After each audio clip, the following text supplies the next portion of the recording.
सांगली जिल्ह्यासह राज्यात उन्हाची तीव्रता वाढत असल्यामुळे आपण सध्या पाहू शकता सांगलीतील शिराळा तालुक्यातील आपण पाणलोट क्षेत्रात आहोत। आपण सध्या चांदोली धरणातील या पाणलोट क्षेत्रात आपण आहोत आणि चांदोली धरणाच्या बरोबर समोर आहोत। आपण पाहू शकता या ठिकाणी उन्हाची तीव्रता वाढत असल्यामुळे सध्या या चांदोली धरणाची जी पाण्याची पातळी आहे ती 41% पाणीसाठा शिल्लक राहिलेला आहे।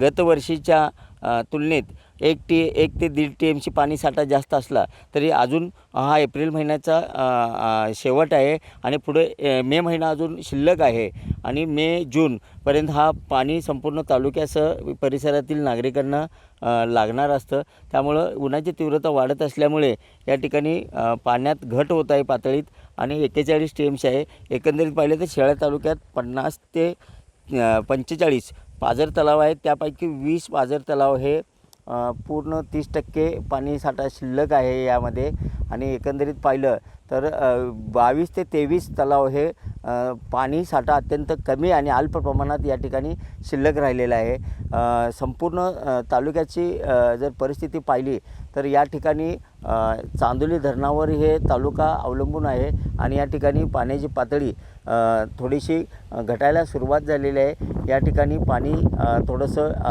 41% आहे आणि त्यामुळं भविष्यात पाण्याची टंचाईसुद्धा या शिराळा तालुक्यात निर्माण होऊ शकते।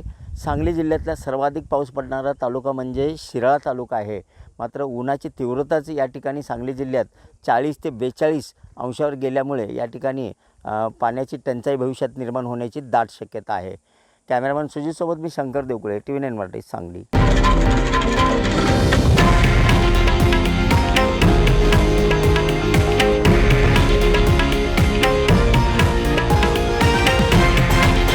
हे आहे देशातील नंबर 1 न्यूज नेटवर्क आणि आपण पाहत आहात TV9 मराठी, एकमेव।